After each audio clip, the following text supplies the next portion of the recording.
Good evening. खुश रहो, स्वस्थ रहो, सभी को एक एक मॉल आशीर्वाद। मॉल पति बनो, मॉल नेयर बनो।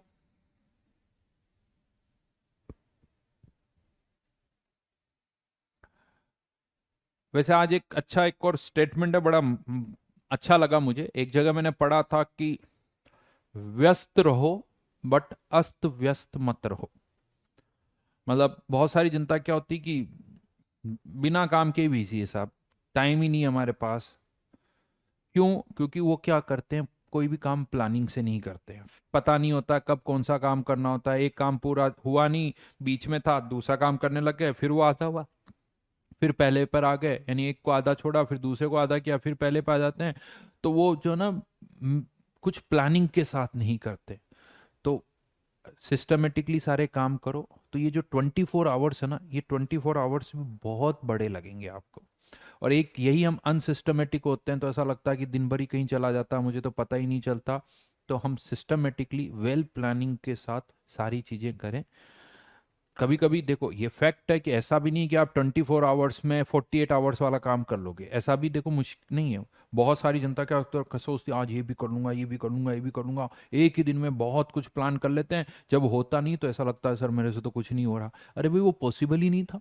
जो तुमने सोचा कि आज ये भी कर लूंगा, ये भी कर लूंगा, ये भी कर लूंगा, वो पॉसिबल ही नहीं था, किसी के लिए भी पॉसिबल नहीं था दुनिया में। और आपने वो सोच लिया, और वो जब नहीं होता तो आज कुछ ढंग से नहीं पढ़ पाया आपके अकॉर्डिंग कि मुझे ये सारा करना था, वो नहीं हो पाया, तो कल कुछ भी नहीं पढ़ते हैं साहब। आज कुछ नहीं किया तो कल भी कुछ नहीं कर रहे हैं, और वो टाइम खराब कर देते हैं। तो इसलिए थोड़ा सा समझदारी के साथ, इवन एक तो सही प्लानिंग करें। खैर अभी ज़्यादा आपको कोई प्लानिंग करनी नहीं है, जो टीचर्स होमवर्क दे रहे हैं उस होमवर्क को ही आपको करना है, और इससे ज़्यादा कुछ प्लानिंग की ज़रूरत है नहीं। होमवर्क करें, उसका टाइम फिक्स रखें कि यार इतनी बजे से इतनी बजे तक फिजिक्स का होमवर्क करना है, इतनी बजे से इतनी बजे तक मैथ्स का करना है, इतनी बजे से इतनी बजे तक फिजिकल का करना है। ऑल्टरनेट क्लास होती है जैसे फिजिकल की, तो एक दिन क्लास हो रही है तो उसी दिन होमवर्क करो, या अगले दिन कर लो, जैसा भी चाहो। आज क्लास हुई है, आज शाम को टाइम मिलता है तो कर लो, नहीं तो कल सुबह फिजिकल का होमवर्क कर लो। आज की क्लासेस का कल होमवर्क करो, कल की क्लासेस का परसों होमवर्क करो। इस तरह से ये चलता रहेगा आपका रूटीन जो है ना। डेली रूटीन कुछ नहीं है, टाइम फिक्स कर लो, बस इतनी बजे से इतनी बजे तक क्लासेस होती है, बाकी बचे हुए टाइम में ये फिजिक्स, इस टाइम पर फिजिक्स का, इस टाइम पर केमिस्ट्री का, ये फिक्स करना आपको और उसको फॉलो करना है भाई। जो आप फिक्स कर रहे हो उसको फॉलो करना, ये नहीं यार मन नहीं कर रहा, फिजिक्स के टाइम पर मैथ्स कर रहा हूँ, मैथ्स के टाइम पर केमिस्ट्री कर रहा हूँ। तो ये नहीं होना चाहिए, ठीक है। Please provide hard copies of sheet. देखो बेटा, ये देखते हैं, देखें, मुझे इसका अभी आइडिया नहीं है, तो ये मिलेगी या नहीं मिलेगी। चलो जी, तो अब आगे बढ़े। होमवर्क क्या था आज हमारा, क्या टास्क दिया था बताओ।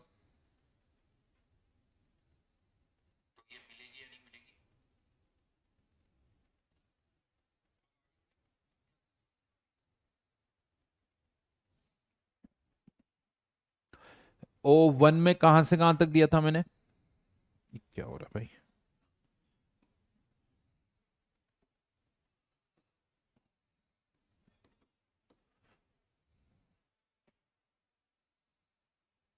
सबके कमेंट्स दिख रहे हैं, 38 से 44।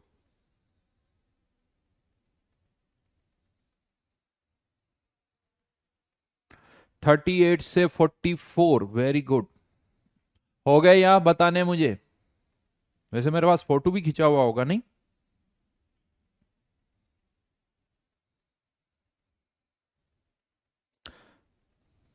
मैं देख रहा हूँ लास्ट क्लास में एक बार कहां तक और कर लिया था हमने।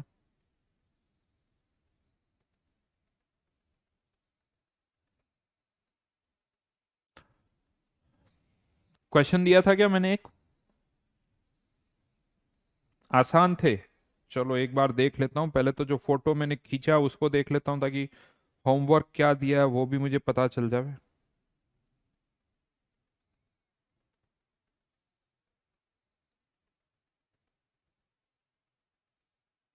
38 से 44 और भी दिया था। 35 से 42, है ना। और O2 में दिया था 9, 10, 11। चलिए, पहले बात करते हैं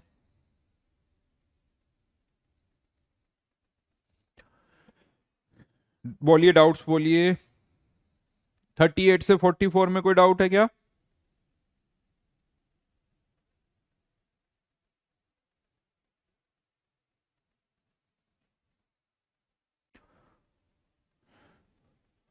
O1 में कोई डाउट है?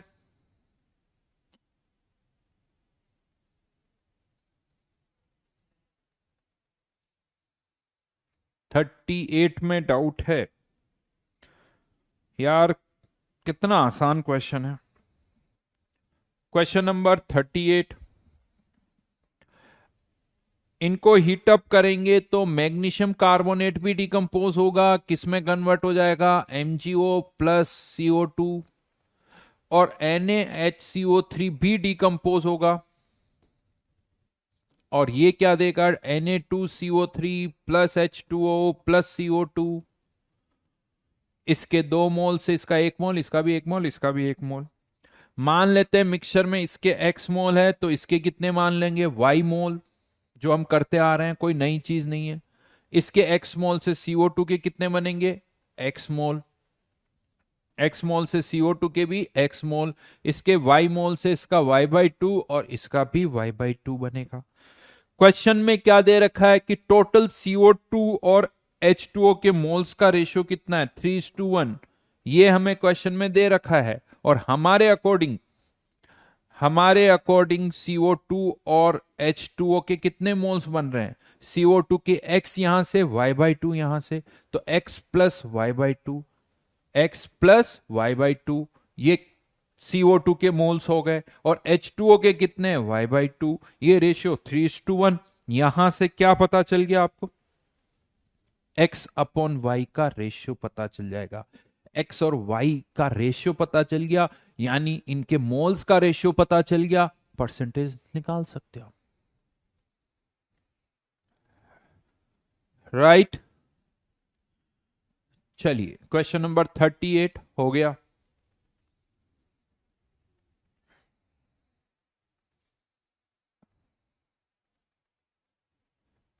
Please discuss 41 41 41। भैया ऐसा क्या हो गया 41 में?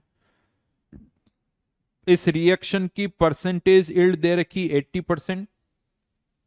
क्वेश्चन नंबर 41 में लिमिटिंग चेक करो। दोनों में से लिमिटिंग कौन है 41 में? जल्दी से बता दो। प्रोडक्ट के मोल्स किससे डिसाइड होंगे? लिमिटिंग से। प्रोडक्ट के मोल्स लिमिटिंग से डिसाइड होंगे।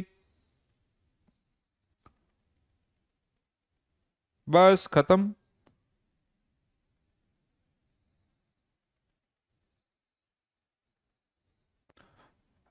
इसमें तो मुझे लग रहा है इसके 0.1 मोल्स है, इसके 0.2 मोल्स है, तो किसी दोनों बराबर ही है ना?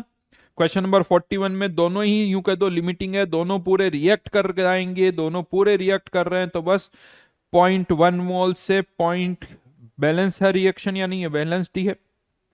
तो अमोनिया के कितने मोल्स बनेंगे? 0.1 से 0.2, लेकिन रिएक्शन की यील्ड है 80%, तो उससे 80% से मल्टीप्लाई कर दो। 0.2 मोल्स बनेंगे, लेकिन मल्टीप्लाइड बाय 80%, 80/100 0.8, तो 1.6 मोल्स।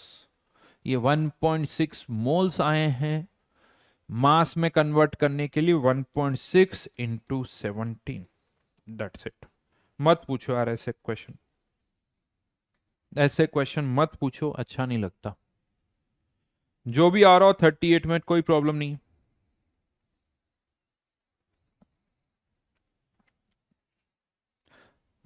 42? अरे भाई कुछ तो करो। 42 ऐसे मान लेना 100 मोल्स है, कोशिश करना 100 से। एक सेकंड सोचना थोड़ा सा। तुम्हारे पास मान लो 100 रुपीज है, सुनना मेरी बात। उसमें से मैं कहता हूं कि तुम मेरे को 90% मेरे को दे दो, ठीक है? और मेरे पास जब वो रुपए आएंगे तो मैं कहूंगा मैंने 80% किसी और को दे दिए साहब उसमें से। तो अब बताना, मैं जब किसी और को दूंगा तो उसको कितने रुपए मिलेंगे? तुमने मेरे को 90% दिए, मैंने आगे और 80% दिए। अब सोचना थोड़ा सा, इतना ही क्वेश्चन है, तो सामने वाले को कितने मिले होंगे, कितने रुपए मिले होंगे। तुम्हारे पास 100 थे, तुमने मेरे को 90% दिए, मैंने उसमें से आगे 80% ही दिए। इतना सा क्वेश्चन है जो तुम मेरे से पूछ रहे हो।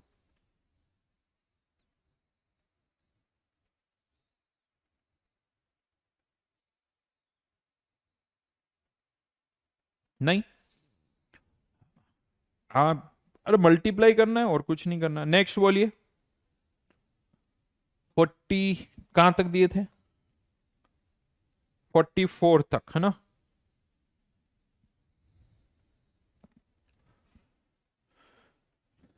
43 आसान है। 44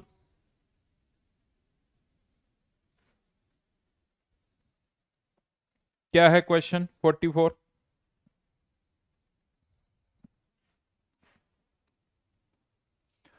कैल्शियम कार्बोनेट से क्या बन रहा है? CaO+CO2, CaO+CO2।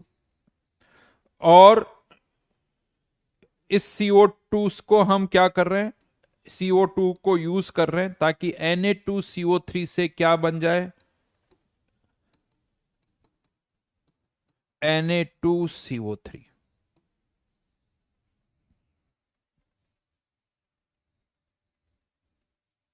Na2CO3 बन जाए। आपको क्या बताना है कि 21.2 किलोग्राम, 21.2 किलोग्राम इतना हमारे पास Na2CO3 है, तो इसके साथ कितनी CO2 रिएक्ट करेगी वो निकालना। और वो CO2 कहां से आ रही? कैल्शियम कार्बोनेट से। तो बताना कैल्शियम कार्बोनेट कितना चाहिए। पहले देखो एक ही रिएक्शन की बात हो रही थी, अब यहां पर दो रिएक्शन हो गई। पहले इसके मोल्स निकालो, इससे यहां के मोल्स पता चल गए, उससे इसके मोल्स निकाल लो, हो जाना चाहिए। कोई मुश्किल वाली बात नहीं। S1, ओ S1 पर आ जाओ। S1 पर आ जाइए। 35 से कहां तक थे? 35 से 44 या 42, यहां लिखा नहीं यार मैंने, मेरे 42 तक ही था शायद, है ना?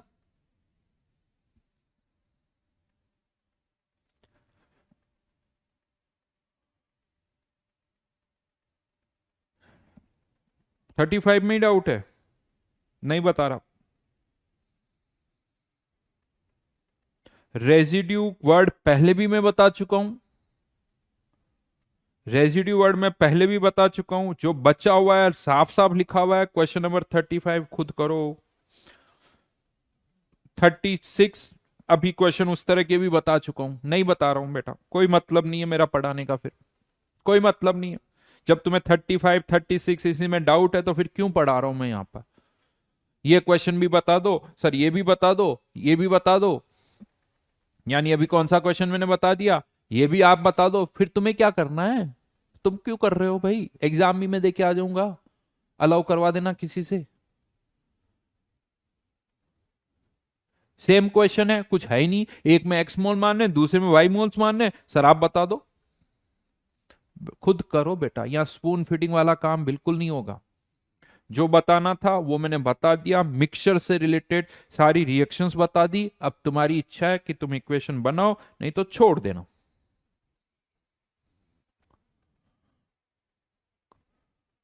सबके मैच कर रहे हैं आंसर, बिल्कुल सही आंसर है। नहीं,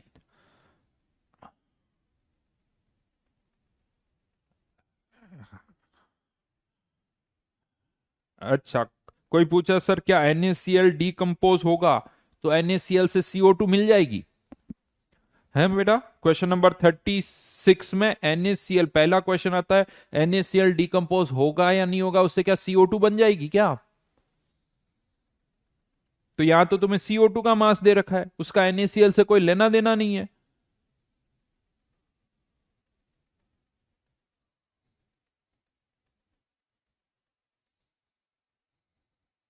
थोड़ा तो दिमाग लगाओ। चलो आगे बढ़ो। 38 फिर भी बता देता हूं, वैसे उसमें भी कुछ है नहीं। कितने ton coal per day consume हो रहा है साहब? कितने ton coal per day consume हो रहा है?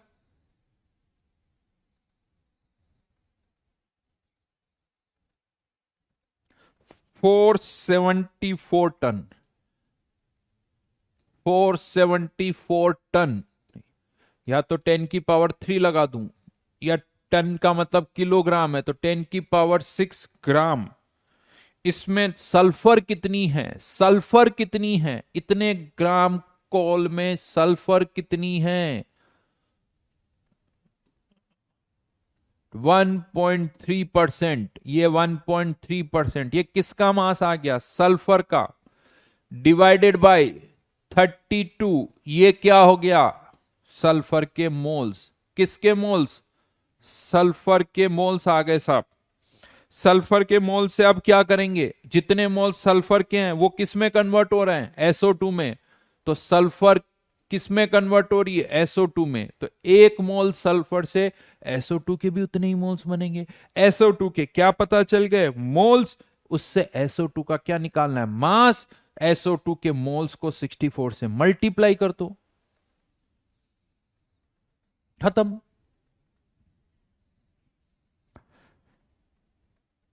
बेटा 1 टन में 1000 किलोग्राम होते हैं, 1000, और 1 किलोग्राम में 1000 ग्राम होते हैं। कर लेना, आ जाएगा। ठीक है।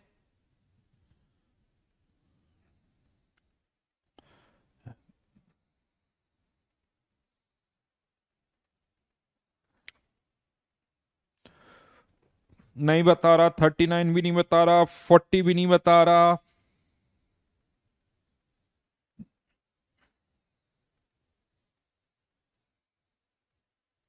नहीं बता रहा हूं, लिखना ही मत, लिख लो, तुम्हारी इच्छा है। करते रहो, सब क्वेश्चन करवा चुका हूं।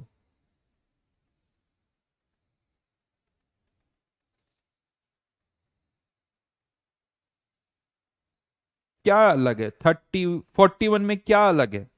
क्लोरोफॉर्म का फॉर्मूला पता है आप लोगों को कि 41 में क्लोरोफॉर्म किसे कहते हैं? CHCl3, इसे कहा जाता है क्लोरोफॉर्म।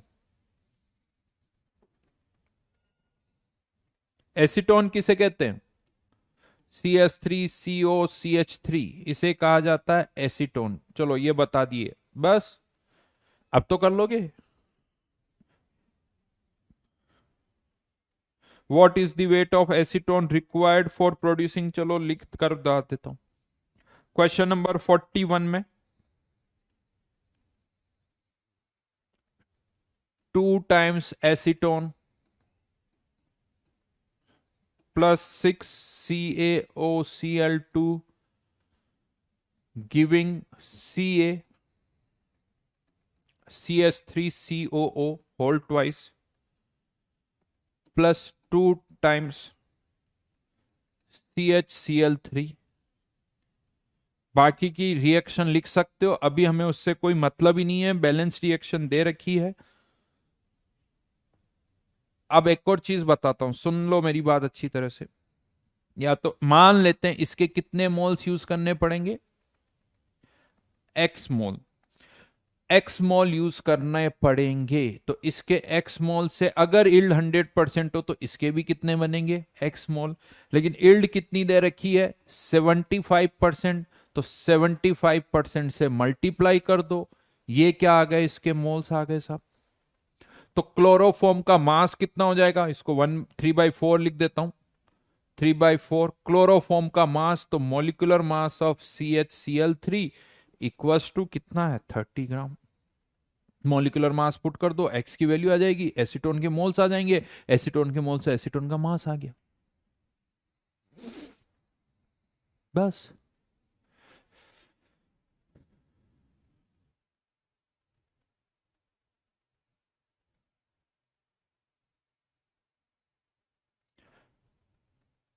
अभी चीज शीट में सॉल्यूशन भी है, जरूरत पड़े तो देख सकते हो, कोई प्रॉब्लम नहीं है। जरूरत पड़े तो देख सकते हो, लेकिन कोशिश खुद करो पहले। खुद कोशिश करो, जब एक दो बार लगे नहीं हो रहा तो सॉल्यूशन समझ लो, बट सारे क्वेश्चन के सॉल्यूशन देख रहे हो तो कोई मतलब नहीं है।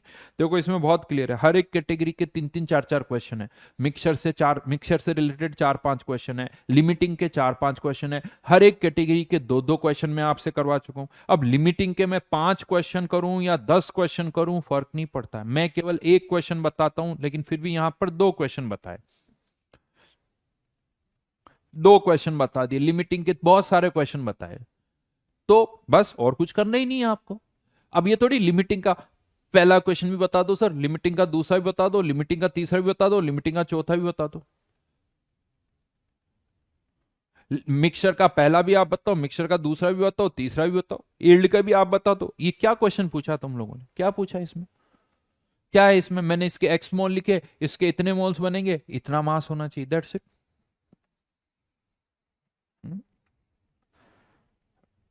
अब देखो 37 में डाउट आ रहा भाई सब, यील्ड निकालने के क्वेश्चन कर चुके हैं, लेकिन हमें 37 में डाउट बता दो, नहीं बता रहा बेटा, 40 भी नहीं बता रहा, डन। O2 के बता रहा हूं, बाकी खुद करो।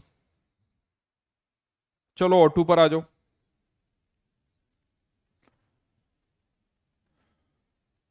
क्या दिया था O2 में मैंने,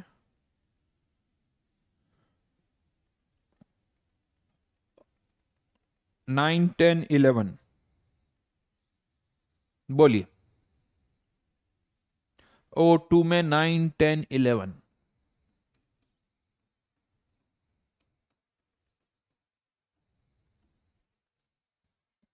सारे आंसर सही है, जो भी शीट में क्वेश्चन है। आपका आंसर नहीं आ रहा तो चेक कर लेना वापस। नाइन्थ बहुत आसान क्वेश्चन है, बहुत आसान क्वेश्चन है बेटा, बहुत आसान क्वेश्चन है। मतलब आप सोचो, NH4 होल थ्राइस PO4, इसमें किसके कितने एटम्स है वो हमें निकालने, उनका रेशियो निकालना है। नाइट्रोजन की कितने एटम है, 3, हाइड्रोजन की कितने, 12, फॉस्फोरस का कितना है, 1, ऑक्सीजन की कितने, 4। ये इनके कैटाइन कौन है यहां पर, NH4+, ये कैटाइन है। एनाइन कौन है यहां पर, फॉस्फेट आयन, ये कैटाइन है, ये एनाइन है। इसके कितने मोल्स है, साफ साफ दिख रहा है, कैटाइन के 3 मोल है, एनाइन का कितना मोल है, 1 मोल है। टोटल नंबर ऑफ एटम्स कितने होंगे, 12 15 20, ये 20।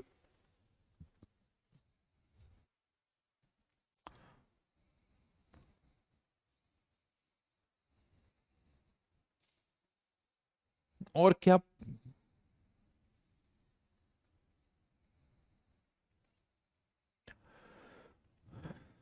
इतने आसान क्वेश्चन है। नेक्स्ट 11th लिमिटिंग का क्वेश्चन है, क्वेश्चन नंबर 11 लिमिटिंग का क्वेश्चन है। कैल्शियम कार्बोनेट का 50 ग्राम, H3PO4 का 68.6 ग्राम, दोनों के मोल्स निकालो, दोनों से डिसाइड करो, चेक करो कौन लिमिटिंग है। लिमिटिंग पता चल गया तो करो, कोई मतलब नहीं है बेटा, कर चुके हैं 9 10 11। अगर ये नहीं हो रहे हैं तो कोई मतलब नहीं है, इससे ज्यादा तो नहीं कर सकते ना। 9th 10th 11 सब अब हो जाने चाहिए, करो, सोचो खुद।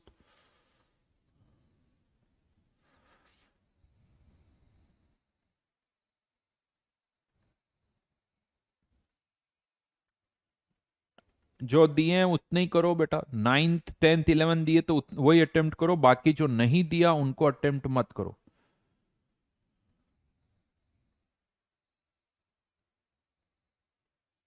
नाइन्थ का दिल्ली गलत ऑप्शन इसलिए है, गलत इसलिए कि नंबर ऑफ मोल्स 20 है, नंबर ऑफ मोल्स नहीं पूछा, टोटल नंबर ऑफ एटम्स पूछा है, तो वो सही तब होगा जब 20 Na करोगे। तो नाइन्थ का दिल्ली जो है गलत स्टेटमेंट है।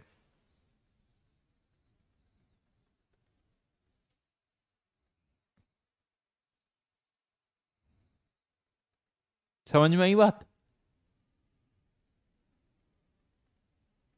मैं कहा हूं, मैं तो यही हूं भाई।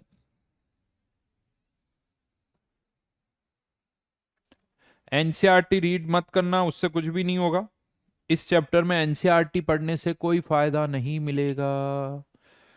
जो बस कहा जा रहा है उसे सुनो, बार बार सुनो, क्वेश्चंस करो। इसके अलावा और कोई तरीका नहीं है, इन्हीं क्वेश्चंस को बार बार करते रहो।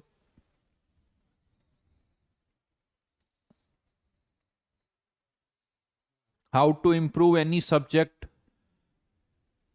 लेक्चर सुन के क्वेश्चंस की प्रैक्टिस करके, लेक्चर सुनो क्वेश्चन की प्रैक्टिस करो, लेक्चर सुनो क्वेश्चन की प्रैक्टिस करो, बस इससे इंप्रूव होता है, और इसके अलावा कोई दूसरा तरीका नहीं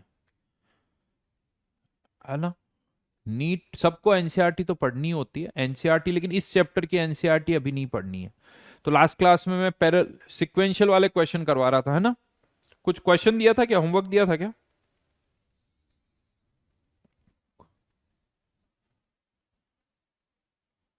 अरे बेटा, जब मना कर दिया कोई सी भी बुक नहीं तो नाम लिख के क्यों पूछते हो फिर पूछ क्यों रहो? जब अपने मन से ही कुछ करनी है तो अपने मन से कर लो फिर।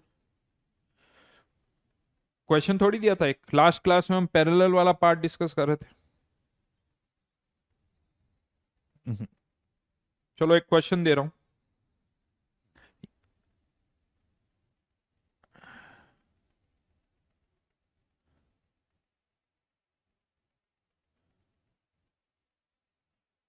लास्ट क्लास में जो रिएक्शन थी उसी पर एक क्वेश्चन दे रहा हूं। Using following series of reaction,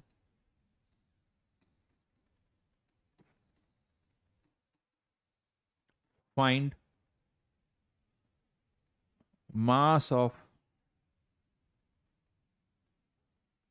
reactions. लिख देता हूं पहले, Cl2 plus KOH converting into KClO plus KCl plus H2O,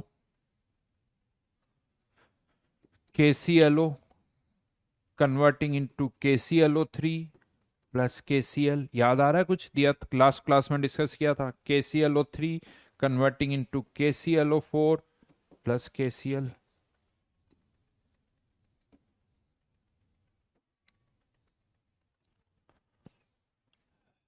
ठीक है, तो यहां पर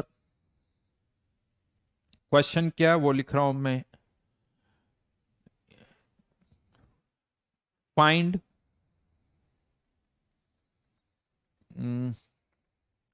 यहां लिख देता हूं भी, फाइंड, या जगह चाहिए होगी तो मेरे को,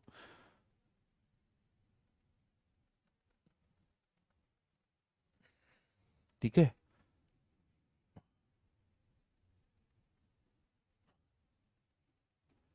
find mass of KClO4 and KCl produced by 1420 gram chlorine. और बाकी पोटेशियम का एटॉमिक मास 39, क्लोरीन का 35.5, बाकी सबका आपको पता है। सर क्लास नहीं चल रही है ऐसा, देखते हैं देखें।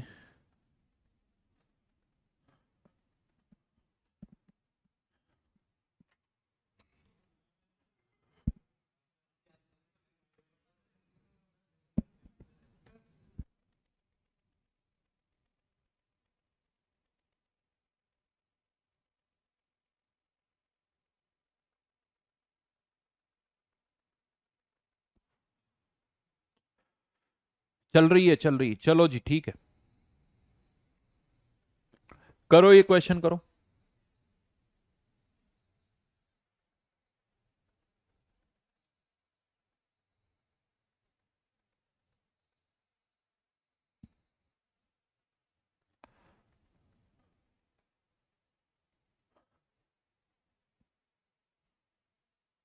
KCl पूरा टोटल, यहां यहां यहां जितना भी KCl बन रहा है उन सब का टोटल करना है।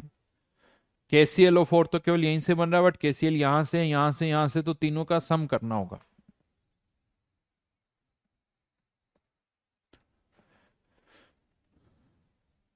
कुणाल जब टेस्ट आएगा तब पता चल जाएगा कि कितना आ रहा है। अभी टेस्ट अनाउंस नहीं हुआ तो फिर उसकी टेंशन मत करो और इसका आंसर निकालो। बिल्कुल बढ़िया। नहीं, 6 9।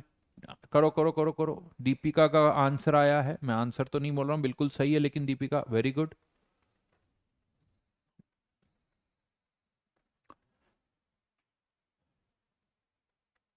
ये 183.5 KClO3 का 183.5 तो नहीं आएगा। या कितना लिखा आप? वन।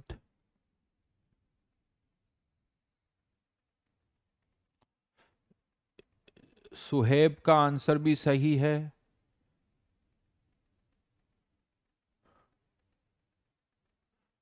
कोई कह रहा कि रिएक्शन बैलेंस्ड नहीं है, मेरे हिसाब से तो बैलेंस्ड है बेटा। अब तुम्हारा हिसाब क्या है वो नहीं पता, बाकी कर लो अगर तुम्हें लगता है तो। बिल्कुल सही आंसर है, बहुतों के आंसर आ गए। 1385 नहीं होगा, रमन गलत है। हाँ बिल्कुल। मास बताना है, मास, मास ऑफ KClO4, मोल्स निकाल के मास निकालना होगा। यस बिल्कुल सही, फर्स्ट आंसर। KClO4 कितना प्रोड्यूस होगा, तो आंसर है 692.5। 692.5।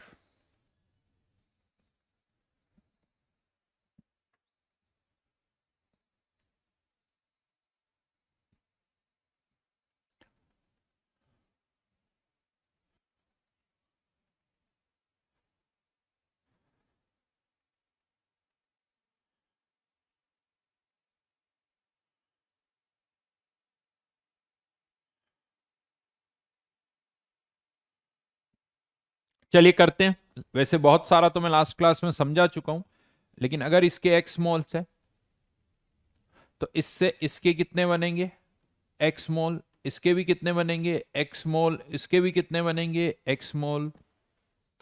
और इसके एक्स मोल जो बने हैं उससे इसके कितने बनेंगे? x/3। और इसके कितने बनेंगे? 2x/3। ये लास्ट क्लास में भी लिख चुके हैं, सब समझा चुका हूं मैं आप लोगों को। अब इसके कितने मोल्स बने? x/3। तो इसके कितने बनेंगे? x/4। और इसके कितने बनेंगे? x/12। ये सब हम लास्ट क्लास में कर चुके हैं। और राइट नाउ हमने कितना क्लोरीन यूज किया है? 1420 ग्राम। यानी क्लोरीन के मोल्स अगर कोई पूछे तो एक्स की वैल्यू कितनी है? 1420 डिवाइडेड बाय 71। ये वैल्यू आ जाती है 20, यानी x की वैल्यू है 20। यहां x की वैल्यू पुट कर दो तो KClO4 के कितने मोल्स आ जाएंगे? 5 मोल्स। KClO4 के 5 मोल्स। अब आप कर सकते हो, ये यहां पर मैं इसको ले रहा हूं ताकि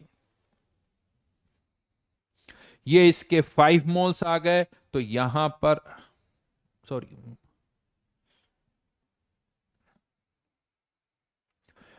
मास ऑफ KClO4,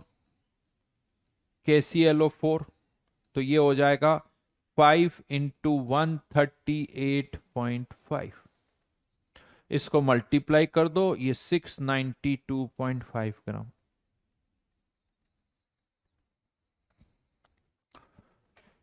692.5 ग्राम। और उसके बाद नेक्स्ट KCl। अब KCl यहां से भी बन रहा है, यहां से भी बन रहा है, यहां से भी बन रहा है। बिल्कुल सही आंसर लिखो, देखिए एक बार। KCl का कितना होगा?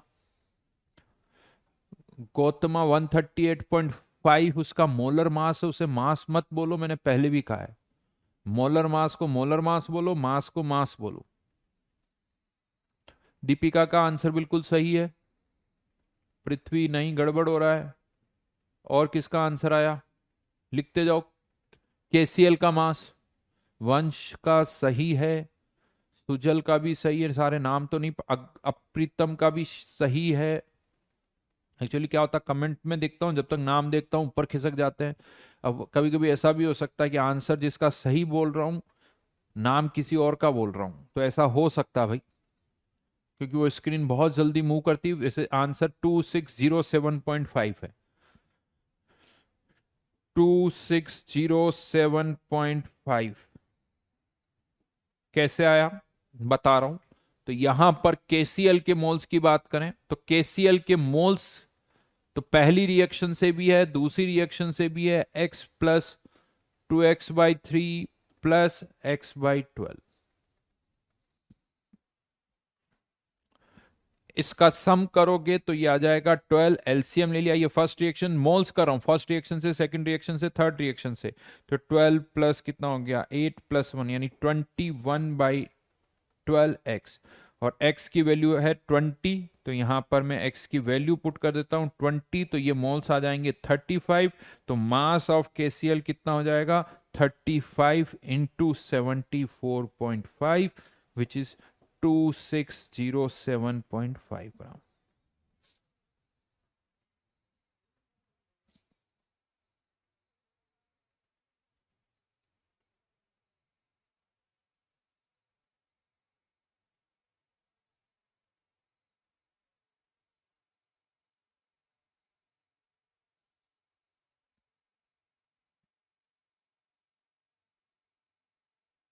दिख रहा है ना? गलत है क्या? गलत है बेटा? गौतम है, हाँ गौतम आना।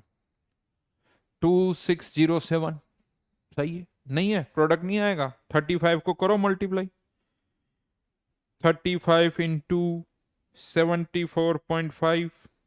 हाँ हाँ बेटा, कौन सी मैथ्स लगा रहे हो, बस लिख दो मेरा नाम गौतम आनंद है। चलिए जी चलिए। KClO4 का 3 मोल कहाँ उड़ गया बेटा? उड़ गया। अच्छा, अब इसी क्वेश्चन में एक चेंज कर रहा हूं, इसी में एक चेंज कर रहा हूं। यूं कह तो ये इसका फर्स्ट पार्ट था, अब इसी क्वेश्चन का एक दूसरा पार्ट और ले रहे हैं। ये हो गया फर्स्ट पार्ट, रिएक्शन यही रहेगी। सेकंड पार्ट पर आ रहा हूं।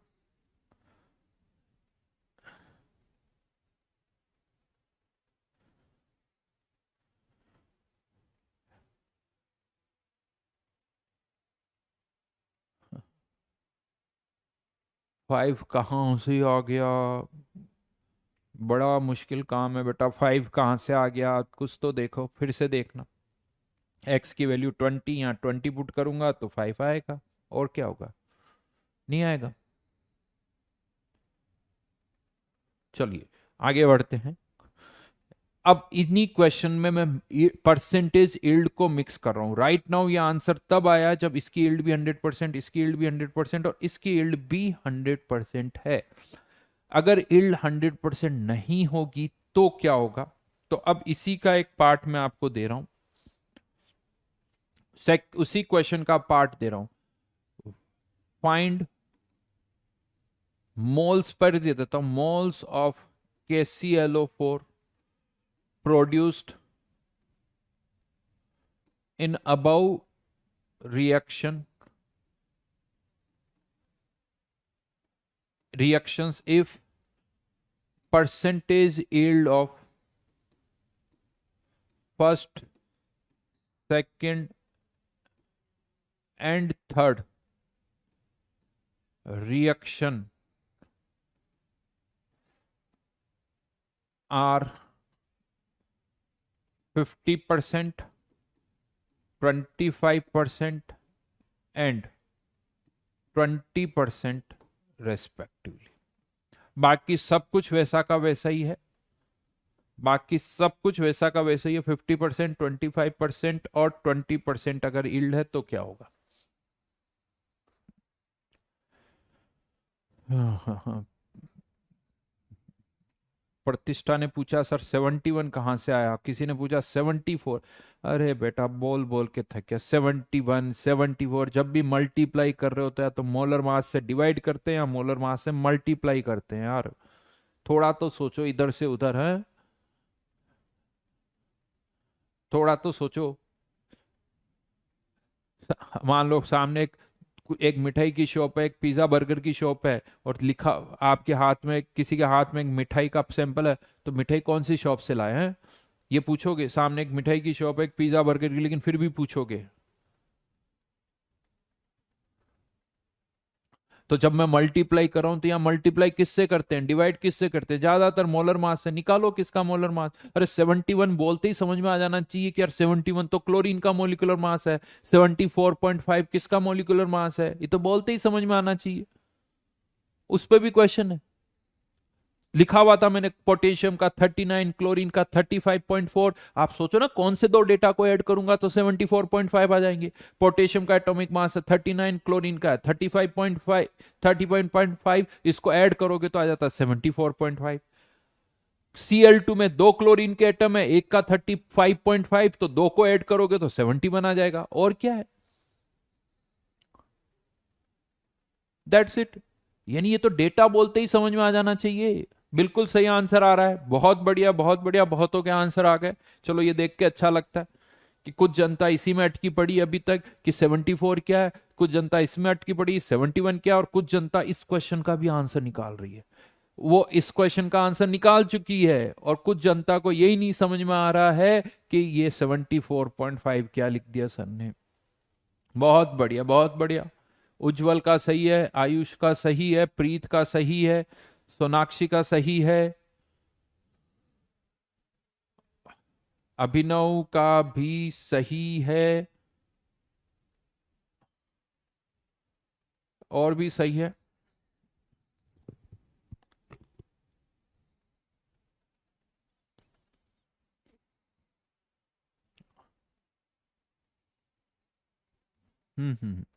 चलो जी, बहुतों के सही आंसर अब मैं बता देता हूं। वापस से मैं पिछले वाली स्क्रीन पर जा रहा हूं, अब सुनना इस चीज को।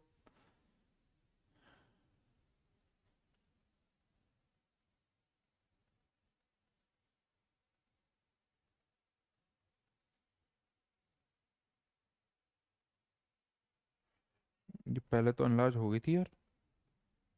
हम्म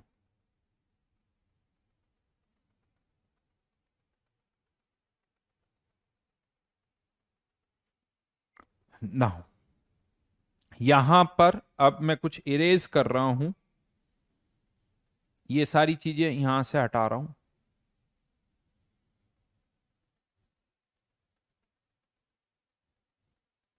सफाई कर देते हैं, ठीक है। अब वापस से ध्यान रखना, इसके अभी कितने मोल्स बने थे, x/4 मोल्स, ठीक है। ये सब लिखा हुआ होना चाहिए, x/4 मोल्स। अब यहां पर इन सारी रिएक्शंस की यील्ड 100% नहीं है, इसकी है 50%, इसकी है 25%, और इसकी यील्ड है 20%।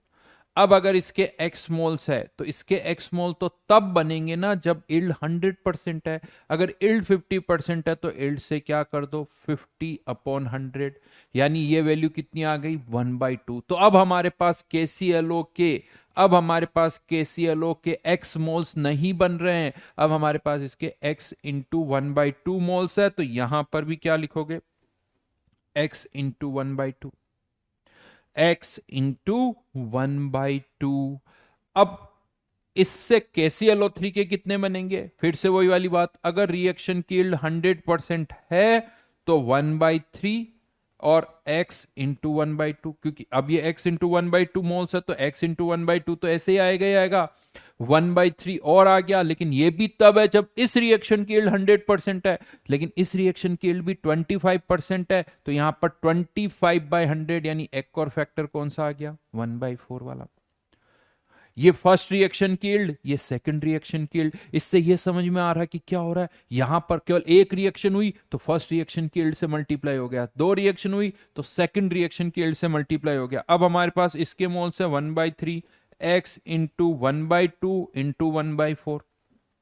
इसके कितने मोल्स बनेंगे, तो 3/4 × 1/4। ये जैसे इंटू एक्स, ये तो मैंने ये वाला पोर्शन लिखा क्योंकि ये 1/3x तो लिखी,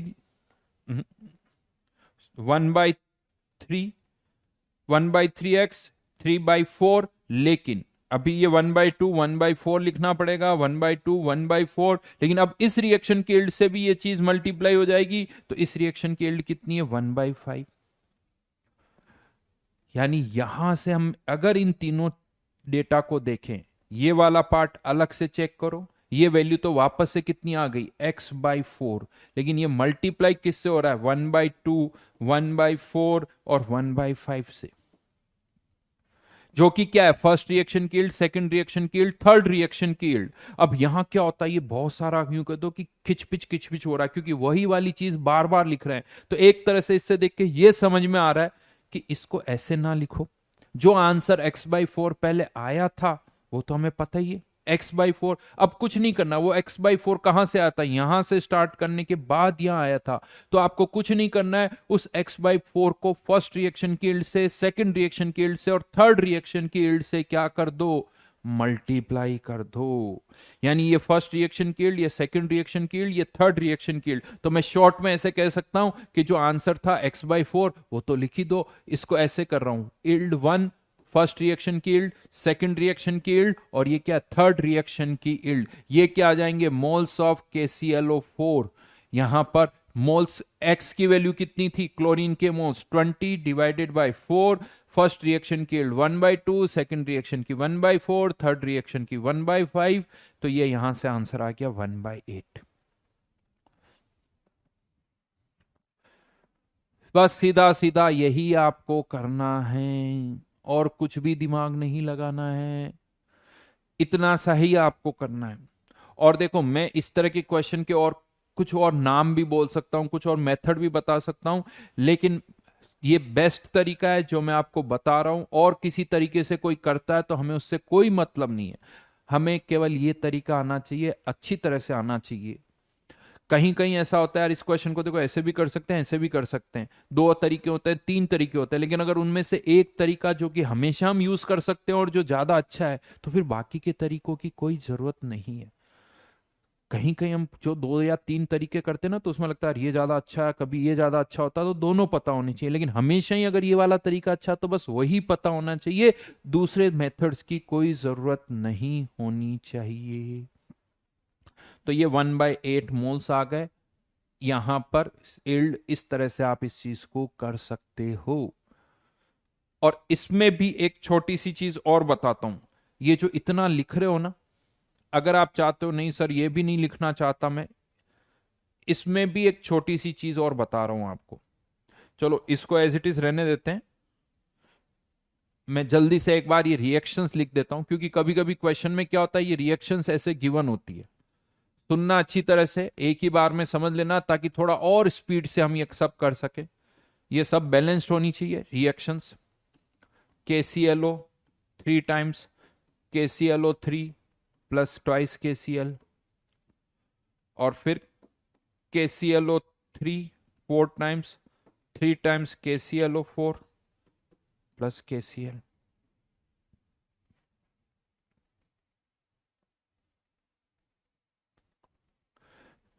अब अगर इसके x मोल है, इसके x मोल्स अगर है, और आपको बताना कि इसके x मोल से इसके कितने मोल्स बनेंगे, तो एक और तरीका बता रहा हूं।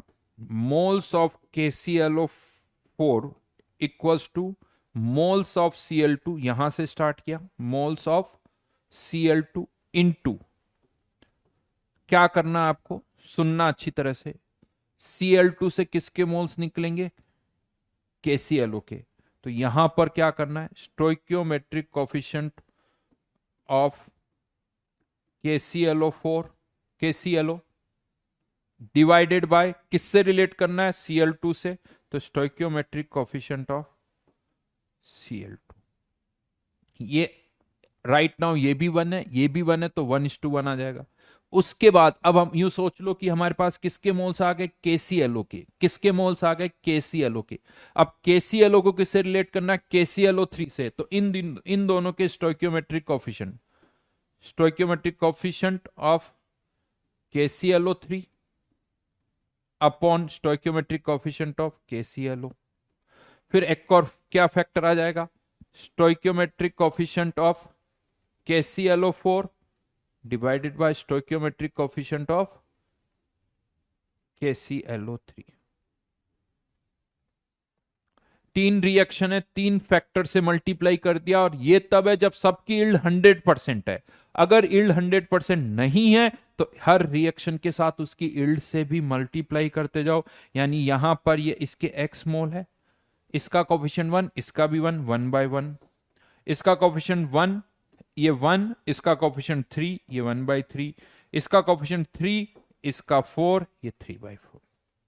ये आंसर आ गया x/4। ये तब है जब सबकी इल्ड 100% है, अदरवाइज इसकी इल्ड यहां पर हर एक रिएक्शन के साथ में उसकी इल्ड से भी मल्टीप्लाई करते जाओगे। यानी फर्स्ट रिएक्शन की इल्ड, सेकंड रिएक्शन की इल्ड, जैसे ही एक रिएक्शन हुई इल्ड से मल्टीप्लाई कर दिया, सेकंड रिएक्शन हुई सेकंड रिएक्शन की इल्ड से मल्टीप्लाई कर दिया। तो ये आंसर ऐसे भी आ सकता है, यहां लिखने की जरूरत नहीं, फायदा और कुछ नहीं हुआ। यहां जो लिखते ना एक्स एक्स एक्स, वो नहीं लिखा, उसको हमने यहां पर कर दिया, राइट। दीपिका, पीओएसी हम हर जगह लगा रहे हैं। ये रिएक्शन जो आप बैलेंस करते हो दैट इज पीओएसी, हर जगह POAC, principle of atom conservation. Yes, तभी तो रिएक्शन बैलेंस्ड हुई है। तो पीओएसी तो हर जगह लग रहा है, हर जगह लग रहा है ना। हाँ, ये थोड़ा अलग है, थोड़ा प्रेजेंटेशन अलग है, और कुछ नहीं। समझ में आया ये? समझ में आ गया। हाँ, यूनिटरी तो बेस्ट है। देखो जो मैं पहले कर रहा था वो सब, क्योंकि वो हर जगह यूज होगा। ये आप तभी यूज कर पाओगे जब, ठीक है, इस तरह की सीरीज ऑफ रिएक्शन है तो यूज कर सकते हो। जो यूनिटरी वाला मेथड है वो हमेशा लगेगा, वो तो पता होना ही चाहिए। ऐसा नहीं कि सर ये आ गया तो उसको छोड़ दूंगा, नहीं। वो एक्स, ये एक्स, ये एक्स, ये तो पता होना ही चाहिए, क्योंकि वो हर जगह लगेगा। बस इस तरह के क्वेश्चन में ये थोड़ा फास्ट हो जाता है, तो ठीक है, आसान है ना, कर सकते हो ऐसे ही। चलिए एक क्वेश्चन और दे रहा हूं।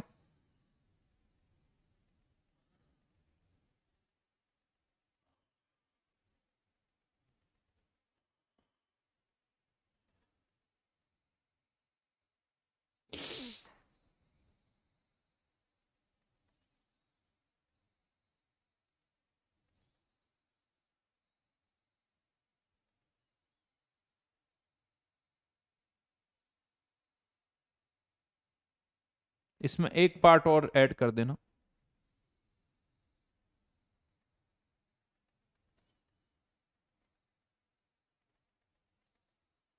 मोल्स ऑफ,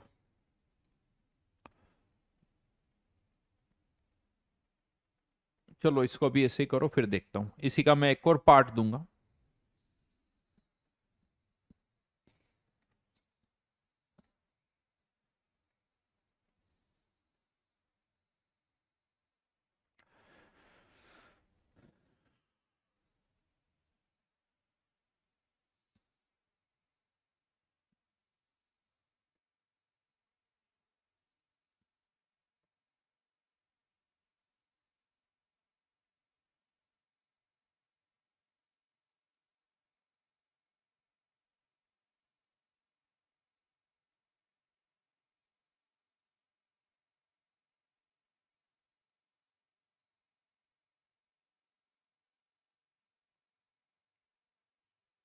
बैलेंसिंग करनी पड़ेगी, इसकी बैलेंसिंग नहीं है। थर्ड रिएक्शन की बैलेंसिंग नहीं है, वो आपको करनी होगी।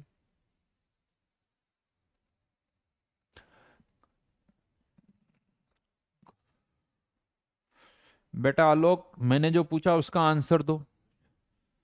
तुम्हें क्या लगता है, तुम बीच में कुछ भी पूछोगे मैं आंसर दे दूंगा? मेरे क्वेश्चन का आंसर है कब खत्म होगा, ये कब होगा, कितनी बार बोला है।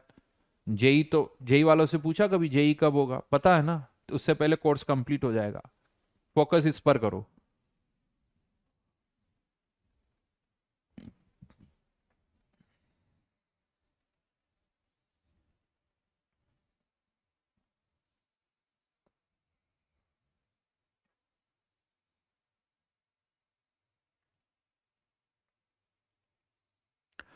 यहां पर 8 आएगा, क्योंकि x 8 है तो ये 8, तो इसके 4 होने चाहिए, 4।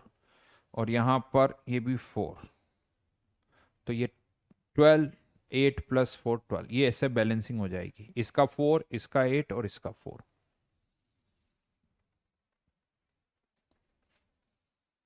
बी आ गया 56 ग्राम।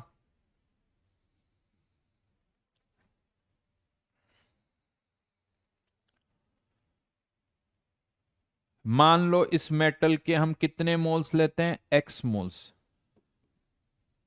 मोल्स ऑफ मेटल कितने ले लिए, एक्स। ठीक है, तो मोल्स ऑफ एन एक्स कितने प्रोड्यूस होंगे, इसके एक्स मोल्स हैं, तो वही अब मैं डायरेक्ट मल्टीप्लाई कर रहा हूं, इसके एक्स मोल से इसके कितने बनेंगे, इंटू 1/1।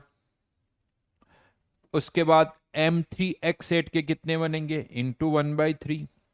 इसका कोफिशिएंट 1, इसका 3, मल्टीप्लाइड बाय इसके कितने बनेंगे, ये बन चुके हैं, तो किसके मोल्स, NX के, तो ये इंटू 8/1। इतने मोल्स बनेंगे NX के, और हम चाहते हैं NX के मोल्स कितने हो, moles of NX 206 divided by इसका मोलिकुलर मास जो कि 103 है, यानी ये वैल्यू कितनी आनी चाहिए, 2। तो x की वैल्यू यहां से हो गई, सॉल्व करो तो ये 6 डिवाइडेड बाय 8 यानी 3/4।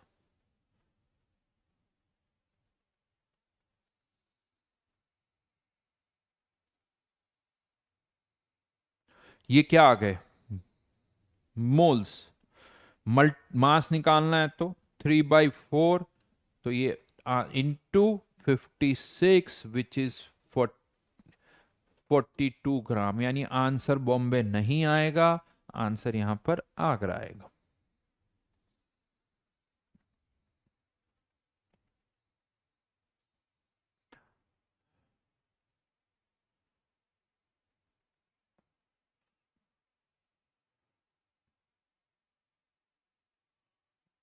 ठीक है, एक और क्वेश्चन दे रहा हूं, एक और क्वेश्चन दे रहा हूं, ठीक है। Find moles of M3O4 formed by 30 moles of M, 30 moles of M given, ये रिएक्शंस दे रखी जो अभी थी, M+X2 MX2 MX2 प्लस क्या था 3MX2 प्लस X2 M3X8, और M3X8 की रिएक्शन हो रही थी 4 टाइम्स Na2CO3, तो ये बन रहा था M3O4 plus NX plus 4CO2। बताओ, बहुतों का आंसर आ गया, बहुत बढ़िया जी, बहुत बढ़िया, बहुत सही, वेरी गुड वेरी गुड। एक एक बार लिखा करो, बार बार मत लिखा करो।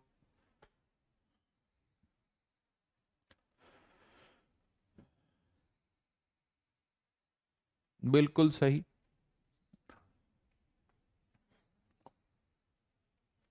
बट एक छोटी सी चीज समझाऊंगा अभी, बिल्कुल सही आंसर, आंसर इज 10 मोल्स।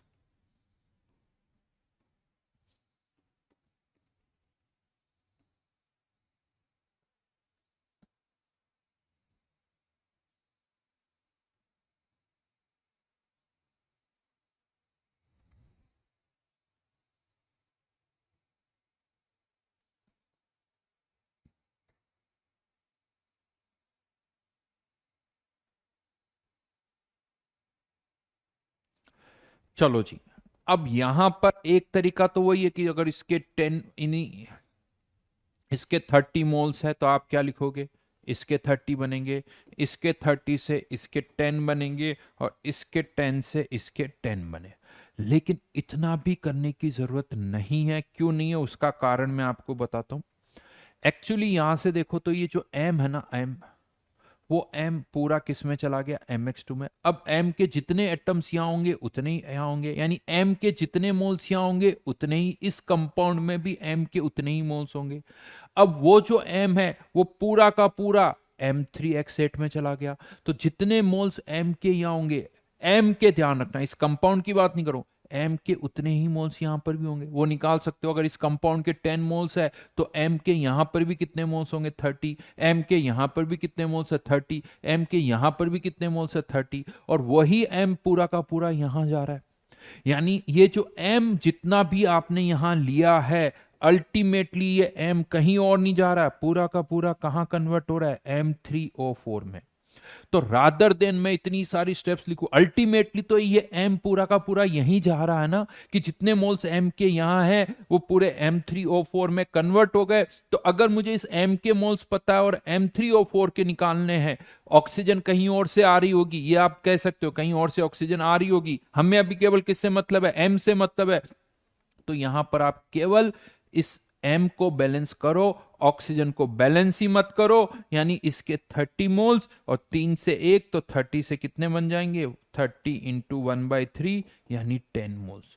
केवल m को बैलेंस करना है, क्योंकि यहां पर मुझे पता है कि m जितना भी मैंने यहां लिया है वो पूरा यहां कन्वर्ट हो रहा है, वो पूरा यहां कन्वर्ट हो रहा है। अब वो 2 स्टेप में हो, 5 स्टेप में हो, 10 स्टेप में हो, उससे क्या लेना देना। अल्टीमेटली नंबर्स तो ना तो कम होंगे ना नंबर्स बढ़ेंगे। तो हमने क्या किया, डायरेक्ट इसको बैलेंस कर लिया। लेकिन कंडीशन ये है, ये तभी कर पाओगे जब m जितना यहां है वो केवल यहीं शिफ्ट हो रहा हो, यहीं ट्रांसफर हो रहा हो, और कहीं कन्वर्ट नहीं होना चाहिए। मतलब सारा का सारा यहीं पर ट्रांसफर होना चाहिए। ये चीज आप इसी क्वेश्चन में कर सकते हो। क्लोरीन वाले क्वेश्चन में हम इसको ऐसे सॉल्व नहीं कर सकते।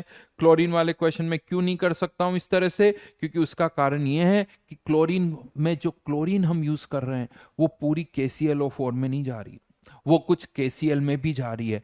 तो इसीलिए यहां पर वो वाला तरीका नहीं लगाया जा सकता। लेकिन हाँ, ये जो क्वेश्चन किया है, समझ में आई मेरी बात, इस क्वेश्चन में आप वो अप्रोच नहीं लगा सकते कि इस क्लोरीन को इसमें बैलेंस कर लो, क्योंकि क्लोरीन जितनी यहां है वो पूरी यहां नहीं जा रही है, वो KCl में भी जा रही है। लेकिन ये जो क्वेश्चन अभी हमने किया है, इस क्वेश्चन की अगर मैं बात करूंगा तो इस क्वेश्चन में तो ये m पूरा का पूरा यहां जा रहा है। ऐसा कहां होता है मैं आपको बताता हूं, ऐसा कहां होगा। जैसे एक छोटा सा एग्जाम्पल यहां पर मैं ले रहा हूं, फॉस्फोरस जो होता ना, एक किसी अलोय में यानी किसी कंपाउंड में फॉस्फोरस है, यानी एक सैंपल है जिसमें फॉस्फोरस प्रेजेंट है, पी फॉस्फोरस। अब मुझे पता करना है कि यार इसमें कितना फॉस्फोरस है, जो भी ये कंपाउंड है इसमें फॉस्फोरस है, कितना भी हो सकता है। हमने क्या किया, इस सारे फॉस्फोरस को 1 स्टेप 2 स्टेप 3 स्टेप, अल्टीमेटली हमने इसको किसी इसके कंपाउंड में कन्वर्ट कर दिया, Mg2P2O7। मान लो इसको थोड़ा और मैं रिएक्शन के हिसाब से लिखूं तो मान लो इस कंपाउंड में फॉस्फोरस किस फॉर्म में, H3PO4 की फॉर्म में। और भी कुछ होगा, सैंपल है जिसमें H3PO4 है, हमें यह बताना है कि इसमें H3PO4 कितना है। तो हमने क्या किया, इसके अंदर जितना भी H3PO4 था उसे फाइनली किस में कन्वर्ट कर लिया, फाइनली किस में कन्वर्ट कर लिया, Mg2P2O7 में। इसमें हमने कन्वर्ट कर लिया। अब वो 1 स्टेप में हो, 2 स्टेप में हो, 3 स्टेप में हो, हमें कोई मतलब नहीं है। हम क्या कह रहे हैं कि जितना भी फॉस्फोरस यहां है वो पूरा का पूरा यहां कन्वर्ट हो गया। तो अब आप इसको केवल कैसे बैलेंस करो, ऐसे बैलेंस करो, फॉस्फोरस को बैलेंस कर दो, क्योंकि यहां कहा जा रहा है all the phosphorus is converted, यानी जितना भी फॉस्फोरस है वो इसको कन्वर्ट कर। फॉस्फोरस को बैलेंस करो, अगर इसके x मोल है तो इसके कितने आ जाएंगे, x/2। ऐसा कहां होता है तो मैं आपको बताता हूं, जब आप है ना किसी अलोय में किसी एलिमेंट को टेस्ट कर रहे होते हैं, जैसे मैं आपको एक अलोय देता हूं, इसमें कॉपर भी है, निकल भी है, जिंक भी है, बताओ कॉपर कितना है। अगर कॉपर का परसेंटेज निकालना है तो क्या करोगे, सोचो कि यार उस अलोय में से कॉपर को किसी न किसी तरह से अलग करोगे, उसमें आप कुछ और सब्सटेंस डालोगे, कोई भी रिएजेंट डालोगे ताकि रिएक्शन हो। तो जब आप उसमें कोई और सब्सटेंस डालोगे तो उसमें कॉपर तो नहीं होगा, और आप ये इंश्योर करोगे कि जितना भी कॉपर है वो किसी एक दूसरे कंपाउंड में कन्वर्ट हो जाए और वहां से अलग हो जाए। जैसे यहां पर फॉस्फोरस को हमने पूरा किस में कन्वर्ट कर लिया, Mg2P2O7। जनरली कोशिश ये करते हैं कि इसका एक प्रेसिपिटेट बन जाए जिसको हम फिल्टर करके अलग कर सके। तो यहां पर हमने पूरा का पूरा जितना फॉस्फोरस था उसको इसमें कन्वर्ट कर लिया। अगर कॉपर है, मान लो कॉपर के किसी कंपाउंड में उसको कन्वर्ट कर लिया, निकल है तो निकल को उसके किसी कंपाउंड में कन्वर्ट कर लिया। तो इसे बोला जाता है quantitative estimation, quantitative quantitative estimation. मतलब उसकी क्वांटिटी कितनी है, क्वांटिटी कितनी है, दैट इज क्वांटिटेटिव एस्टिमेशन। एक होता है क्वालिटेटिव, क्वालिटेटिव, इसमें ये फाइंड आउट किया जाता है कि एलिमेंट कौन कौन से, इसमें कॉपर है या सिल्वर है या जिंक है, दैट इज क्वालिटेटिव एनालिसिस या एस्टिमेशन, एनालिसिस भी बोला जाता है क्वालिटेटिव एनालिसिस। और एक क्वांटिटेटिव एनालिसिस या क्वांटिटेटिव एस्टिमेशन की कॉपर है तो कितना है, सिल्वर है तो कितना है, गोल्ड है तो कितना है। तो अभी मैं बात कर रहा हूं क्वांटिटेटिव एस्टिमेशन की। कोई ये कहते हैं कि फॉस्फोरस का क्वांटिटेटिव एस्टिमेशन करना है, मतलब फॉस्फोरस जितना यहां था उतना यहां पर कन्वर्ट हो जाएगा, उतना यहां पर कन्वर्ट हो जाएगा। अरे वाह, किसी ने एक लाइन लिखी, एक एक सर का जलवा है, जेई मेंस का पेपर हलवा है। चलिए बढ़िया है। वाह, है ना। कुशाग्र पहला लेक्चर सुनना, अपने बारे में बहुत सारी बातें बताई हुई है, सब वहां से पता चल जाएगा, है ना। अभी बीच बीच में पढ़ाते वक्त कुछ और पूछोगे ना तो बहुत बहुत गंदा लगता है। ये बहुत गंदा लगता है कि टीचर पढ़ा रहा और तुम अपनी दुनिया में हो। मैं कमेंट भी नहीं पढ़ रहा हूँ कि आप, तो ये बिल्कुल सही चीज नहीं है ना। अगर पढ़ना चाहते हो तो ढंग से पढ़ो, नहीं तो मत आओ क्लास के अंदर। तो यहां पर क्वालिटेटिव एनालिसिस, क्वांटिटेटिव एस्टिमेशन या एनालिसिस भी बोलते हैं। तो ध्यान रखना, कभी भी किसी क्वेश्चन में आ जाए कि फॉस्फोरस का अमाउंट कितना है, वो पता करना है, मतलब फॉस्फोरस जितना यहां है उतना ही यहां रहेगा। ठीक है, ये अगेन एक पार्ट यहां पर होता है जो मैंने आपको बताया। नेक्स्ट टाइप पर आते हैं, type 6 problem.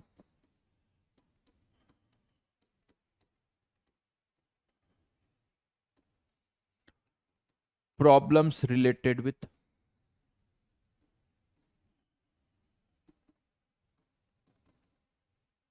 Parallel reaction. Parallel reaction क्या होती है? जैसे KClO3 है, यू मान लो इसको हमने हीटअप किया एक कंटेनर में, तो कुछ KClO3 तो KCl प्लस O2 में कन्वर्ट हो गया, और कुछ KClO3 जो है KClO4 प्लस KCl में कन्वर्ट, ऐसे। यानी एक ही कंटेनर में कुछ अमाउंट इसमें चला गया, कुछ अमाउंट इसमें चला गया, इन्हें बोला जाता है पैरेलल रिएक्शंस। यानी एक ही रिएक्टेंट दो अलग अलग प्रोडक्ट में दो अलग अलग रिएक्शन के थ्रू जा रहा है, यानी इन एक प्रोडक्ट ये, एक प्रोडक्ट ये। तो अब अगर हम कंटेनर में KClO3 डालते हैं तो कुछ मोल KClO3 के ऑक्सीजन बनाएंगे, कुछ KClO3 के मोल्स KClO4 बनाएंगे। हाँ, दोनों में KCl कॉमन है, वो एक अलग बात है, बट यहां से ऑक्सीजन एक्सक्लूसिवली बनेगा, यहां से KClO4 एक्सक्लूसिवली बनेगा।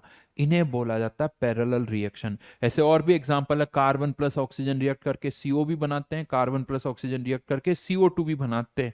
तो इस तरह से और भी बहुत सारी पैरेलल रिएक्शन होती है। इनको बहुत आसानी से सॉल्व कर सकते हो। इसको ऐसे सोचो जैसे मिक्सचर वाले क्वेश्चन किए थे ना, कि KClO3 को ही दो पार्ट में डिवाइड कर दो, दो पार्ट में, एक यहां एक यहां। कुछ KClO3 इधर जा रहे हैं, कुछ KClO3 इधर जा रहे हैं, तो ये मान लो कि टोटल कितने X और Y मोल्स है, X मोल इधर जा रहे हैं, Y मोल इधर जा रहे हैं। दो इक्वेशन बना लो, दो वेरिएबल को सॉल्व कर दो। तो ये एक तरह से मिक्सचर से रिलेटेड वाला ही केस है, कुछ अलग नहीं है। जैसे आप मिक्सचर से रिलेटेड वाले क्वेश्चन करते हो, बस ये X मोल यहां गए, Y मोल यहां गए, इससे बैलेंस करके देख लो, ये बैलेंसिंग नहीं है, इसके X मोल से इसके कितने बनेंगे, इसके X मोल से इसके कितने बनेंगे, सॉल्व कर लो, हो जाएगा क्वेश्चन, आसानी से हो जाएगा। जैसे एक डेटा ही दे देता हूं, चलो इक्वेशन बना के करना, इक्वेशन बना के करना। 20 मोल KClO3 are heated to produce KClO2 and KClO4. If moles of oxygen produced are 9, find the moles of KClO4 produced. बताओ जल्दी से।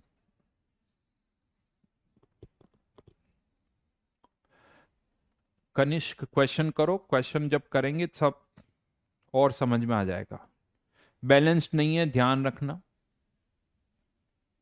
बैलेंस्ड नहीं है।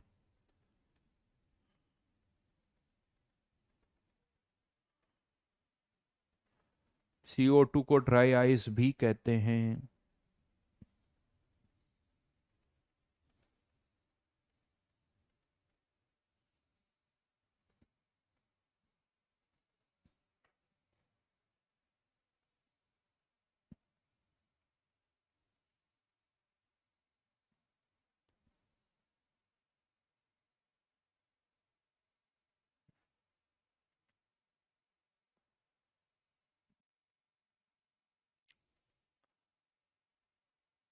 एक्स और वाई मान के करो, कह सकते हो एक्स प्लस वाई की वैल्यू राइट नाउ कितनी हो जाएगी, 20 मोल्स।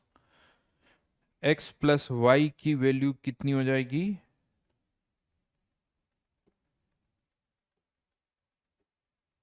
20 मोल्स।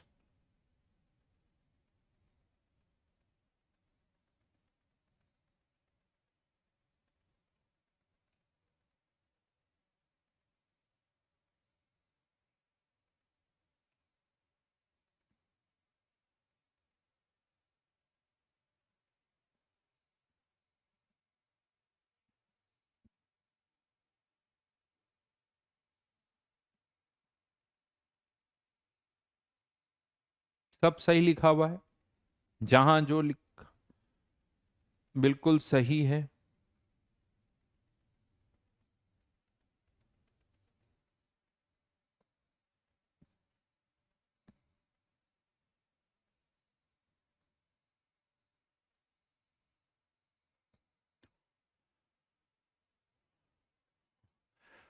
किसी ने लिखा sir you teach Lallan top.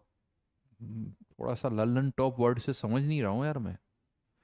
हैं? ये अच्छे सेंस में बोला जाता है, कैसे सेंस में बोला जाता है लल्लन टॉप?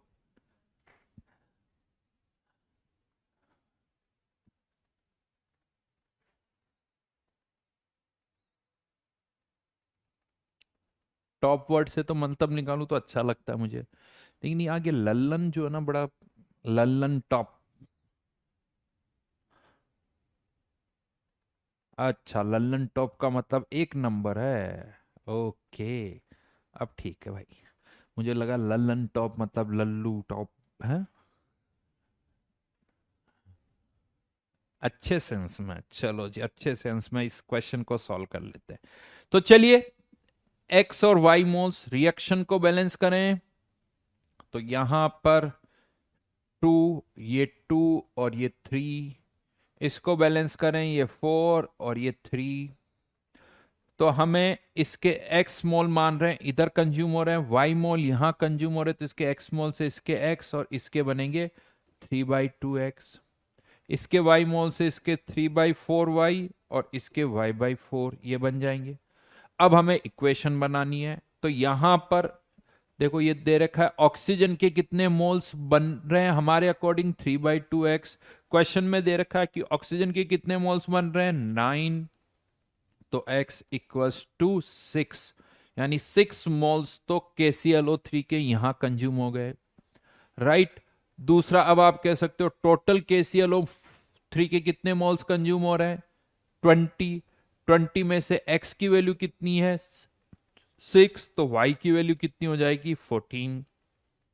y की वैल्यू आ गई 14, तो यहां से KClO4 के मोल्स निकाल लो।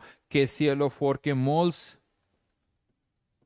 3/4y, यानी 3/4 इंटू 14, 42/4, 10.5 मोल्स। साहब बिल्कुल सही जवाब, बिल्कुल सही जवाब। बिल लॉक कर दिया मैंने। थोड़े सालों के बाद जब आप IIT से निकलोगे तो इसका रिवॉर्ड आपके घर पहुंच जाएगा, आपको मिलेगा जरूर, बट ये रिवॉर्ड बड़े लंबे टाइम के बाद मिलता है। थोड़ा टाइम लगता है बट मिलेगा बहुत ज़्यादा श्योरिटी के साथ मिलेगा, है ना। KBC में तो आपको हाथों हाथ मिल जाता है, बट इसके रिवॉर्ड मिलने में टाइम लगता है, बट चिंता मत करो, इंटरेस्ट अकुमुलेट हो रहा है। ब्याज जुड़ के मिलेगा, यूं सोच लो एफडी हो गई, हर एक क्वेश्चन आपने सही किया मतलब आपके नाम की एक एफडी हो गई भाई। उस एफडी का इंटरेस्ट मिलेगा, लेकिन ये लंबे टाइम की एफडी है, लॉन्ग टाइम है ना, 10 साल वाली एफडी आपने करवा ली आज अगर ये क्वेश्चन कर रहे हो तो। ठीक है, आप बैंक में जमा कर, हो गई मेरे वाले बैंक में। चलो जी चलो।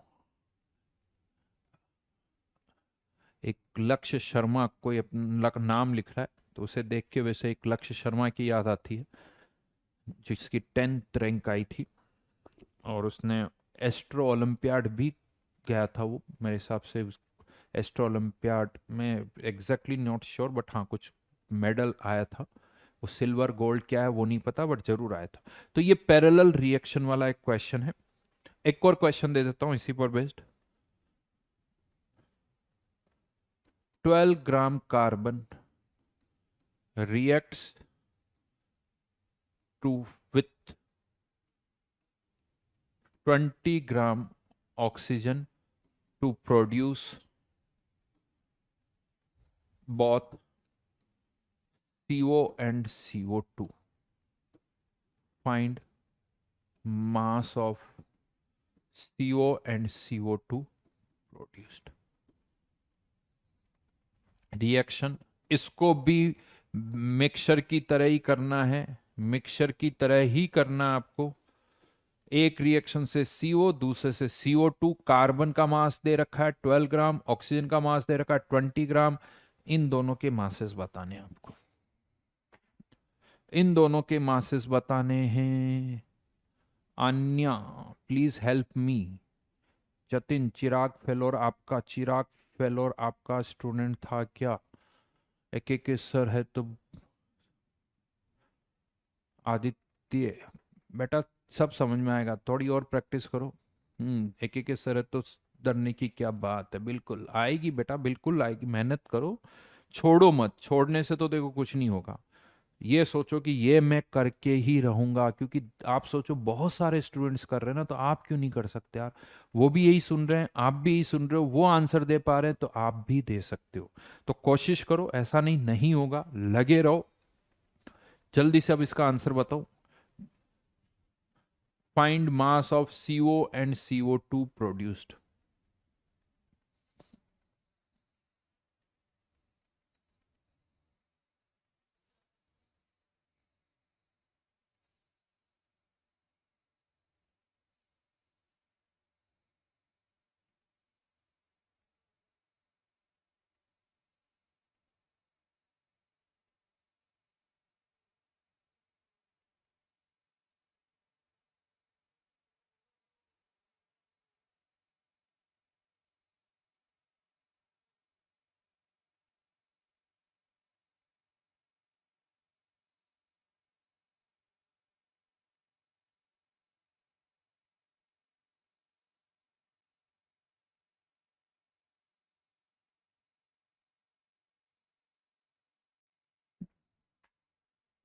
बिल्कुल बढ़िया जी, गौतम। 2111 सही है। बहुतों के सही से। अरे आयुष बेटा 28 और 66 हैं टोटल। ये 12 ग्राम, ये 20 ग्राम, तो टोटली 32 ग्राम है। उससे तुम प्रोडक्ट पता नहीं 100 ग्राम बना रहे हो, कितने ग्राम बना रहे हो। आंसर 32 से ज्यादा नहीं हो सकता, दोनों का वेट का सम 32 से ज्यादा तो हो ही नहीं सकता है। ये तो सोच लो।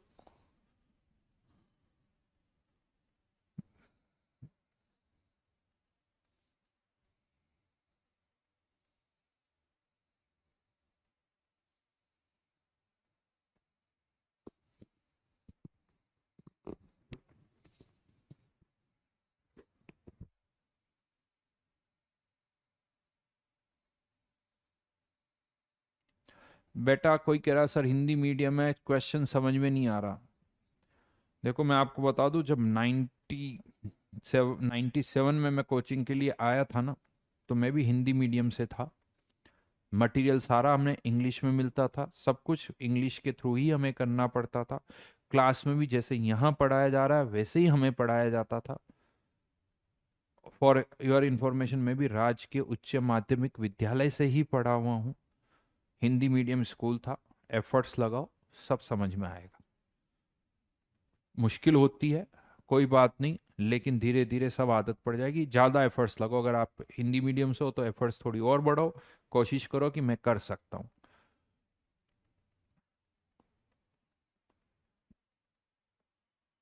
चलिए कैसे करें, वही वापस इक्वेशन बना लेते हैं।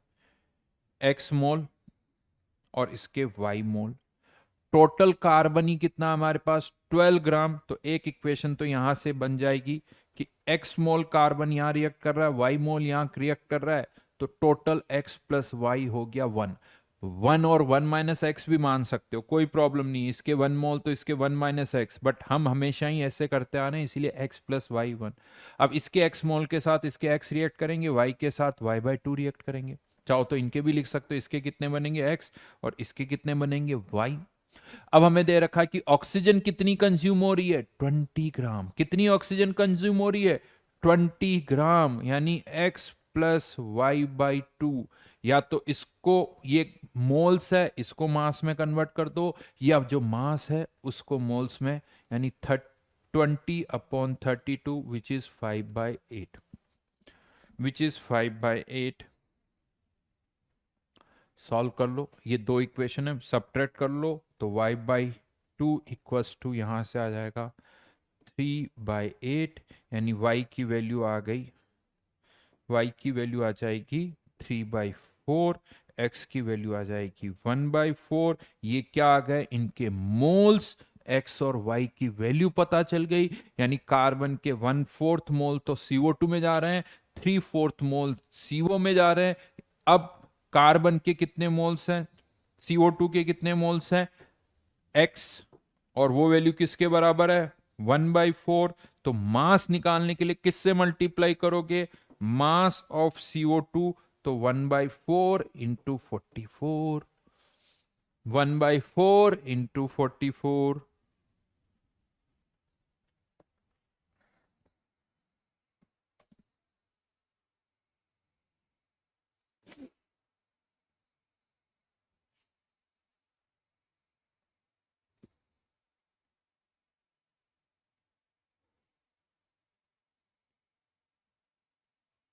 बिल्कुल सही है, ये सब मोल्स है, इक्वेशन मोल्स की बन रही है। एक का यानी ये 11 ग्राम, दूसरे का भी इसी तरह से निकाल लेना, एक का 11, दूसरे का, एक तो आंसर 11 है, दूसरा 21 है CO का, और ये CO2 का। ठीक है, चलिए अब मैं होमवर्क दे रहा हूं, आज S2 से होमवर्क दे रहा हूं।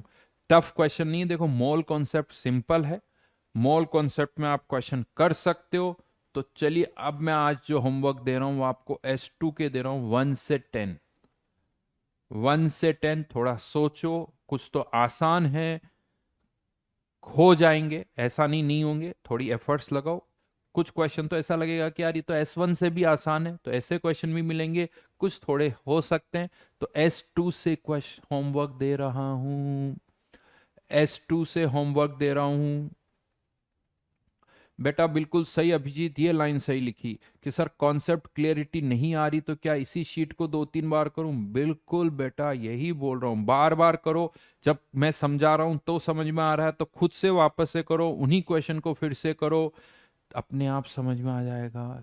कोई पूछ रहा sir in which state you are, मैं राजस्थान से, कोटा से हूँ, कोटा में ही रहता हूँ पिछले 20 सालों से, ऑलमोस्ट लगभग 20 हो गए वैसे, हाँ कोटा में ही हूँ भाई, यहीं से। चलो ठीक है, तो और बताइए, होमवर्क हो जाएगा ये। और अभी तक जितना भी होमवर्क दिया है उसको भी वापस थोड़ा थोड़ा देखो, स्पेशली उन क्वेश्चंस को फिर से करो जो लगता है कि यार इसमें ज्यादा टाइम लगा है। जितनी बार करोगे स्पीड बढ़ेगी, एक्यूरेसी आएगी, जितनी ज्यादा बार करोगे स्पीड भी आएगी, एक्यूरेसी भी आएगी। तो वो कोशिश करो, ऐसा नहीं कि S2 दिया तो S2 करो, आपको लग रहा है थोड़ी सर स्पीड कम है, कोई बात नहीं, S1 O1 के अभी तक के जितने क्वेश्चंस मैंने दिए हैं उनको फिर से करना स्टार्ट करो भाई। और ये फिक्स कर लो दिमाग में कि शीट को मुझे कम से कम 3 बार तो करना है, कम से कम बोल रहा हूं मैं। जब जाके आपको लगेगा कि स्पीड आई है। देखो पहली बार कोई कार चलाना सीखता ना तो स्पीड से नहीं चलता, 1-2 महीने तक बहुत धीरे धीरे चलाता है, 5-6 महीने लग जाते हैं, लेकिन 5-6 महीने तक कार चलानी पड़ती है। अगर आज सीखा, 1 महीने तक कार नहीं चलाऊंगा या 10 दिन सीखने के बाद कार चलाना छोड़ दिया तो स्पीड नहीं आने वाली। स्पीड तब आएगी जब आप रेगुलरली कार चलाओगे, तब जाके स्पीड आएगी, आपकी एक्यूरेसी भी आएगी। इनिशियली देखो सब थोड़ा बहुत एक्सीडेंट सबका होता है, चलो किसी सड़क पर नहीं हो तो कभी पार्किंग में हो जाता है, कभी पिलर से हो जाता है, धीरे धीरे तो कहीं ना कहीं खरोचे आती है। तो वो प्रैक्टिस से ही होगा। तो यहां पर भी यही करना आपको, जितनी ज्यादा प्रैक्टिस करोगे उतने ज्यादा क्वेश्चंस आपसे और आसान होंगे, स्पीड बनेगी। तो S2 शीट में सब दे रखा है, ढंग से देखो। कोई पूछा सर O1 कहां पर है, तो वो देखना पड़ेगा। ऐप पर आप चाहो तो प्रिंट आउट कुछ निकाल सकते हो, बट अभी मुझे पता नहीं कि उसका प्रिंट आउट हम निकाल पा रहे हैं या नहीं निकाल पा रहे। तो ठीक है, तो ये टारगेट है हमारा। तब तक ये वाले क्वेश्चंस करते रहो। और जो भी स्टूडेंट जिनको लग रहा है थोड़ी स्पीड कम है, बन जाएगी बेटा, बस बीच में मत छोड़ना। अगर थोड़ा सा समझ में आ रहा है, 30, 40, 50% भी आ रहा है, छोड़ दोगे तो जीरो हो जाएगा, और करते रहोगे तो वो 100% चला जाएगा। देखो वो 100% चला जाएगा। कोई भी इंसान एग्जाम देता ना, कोई भी इंसान एग्जाम देता, कितने क्या 100% आते हैं क्या मार्क्स? किसी के 50, किसी के 60, किसी के 70।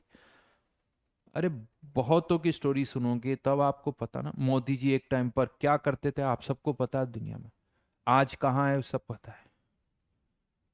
तो वो एफर्ट्स है, आज उनकी एफर्ट्स है जो उनको यहां तक लाई है। आप भी एफर्ट्स लगाओगे तो डेफिनेटली अच्छा करोगे, छोड़ दोगे तो फिर कुछ नहीं होने वाला। इक्विवेलेंट मास का कॉन्सेप्ट प्रतीक यहां नहीं आएगा, अभी यहां नहीं आएगा, सब आ जाए। तुम क्यों सोचते हो, तुम बस पढ़ते रहो। जो मैं बता, बहुत सारी चीजें मैं सब तो अभी नहीं बता सकता ना कि ये कहाँ पढ़ूंगा ये कहाँ पढ़ूंगा।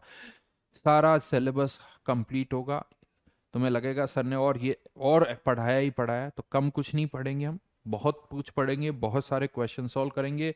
और मैं जब पढ़ा दूं कोई चैप्टर सारे पढ़ा दूं, उसके बाद आप इवन, वैसे तो मैं मना करता हूं कोई भी बुक नहीं करनी, ना टाइम है, बट आप किसी बुक में कोई भी क्वेश्चन देखोगे तो आप अटकोगे नहीं, आपको ऐसा लगेगा सर ये तो हमारा हो जाएगा, है ना। तो चलिए मिलते, bye bye, see you next. ठीक है।